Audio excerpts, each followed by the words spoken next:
classes resume tomorrow, students did have the option today to meet with grief counselors, but we want to know what they're being told, what's being looked at here. This is clinical psychologist Dr. Kate Roberts. Doctor, thank you so much for being here. What a difficult task for the people who have to tell these kids, and how do they? What do they do? How do they approach this? And this doesn't happen every day. Well, I mean, it doesn't, and we don't understand it. But I think the first thing is they have to manage their own emotions, and they have to listen, and they have to answer questions, and they have to answer them honestly without getting too detailed. So they shouldn't fill in the blanks, but they should reassure students that things are under control, that they're safe, and really try and hear what their concerns are so they can address them. This is important for the students, is it not? I mean, there might be some students out there who say, I'm not going to go to that.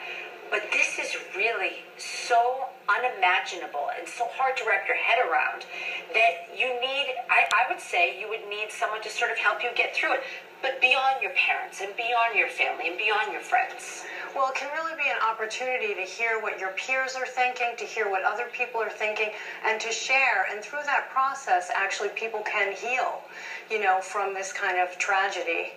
And get to express themselves and learn from others. I think what's difficult in this case, at least for a lot of people, is that we don't know the why. Right. And because of that, it's so hard to sort of digest exactly what happened here. I think if you, this person was this way because of this, and this is the reason why, you almost can understand it a little better. Not that you can ever understand something so horrific, but without that motive and without that knowledge, it makes it so difficult for anybody to comprehend. It's very difficult. We have to learn to live with the uncertainty right now, and we have to learn to provide ourselves with reassurance that we are safe, that this is not something that happens routinely, and we have to get back to our routines and regain some power over our lives. Is that what you would say to any parent who's watching this, who has kids in that school, or kids in any school who are saying, oh, we feel so vulnerable? I would say it's a tragedy. I would say we don't understand it. I would say we're going to do what we can to make the world a better place. I would focus on how the world is a good place, and I would empower students. Okay, so we can't fix this.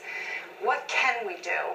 Let's talk about how we want to act when we come back to school. Let's talk about how much we appreciate our teachers. Let's talk about what we can do for each other and the community at large. Let's make this place a better place, and we'll let the experts who know how to understand this kind of crime focus on that. Excellent job, clinical psychologist Dr. Kate Roberts out of the North Shore. Thank you so much. Thank you for having me. Yes, great job. Great advice there. Thank you both. And as we've mentioned, Danvers High School is set to reopen.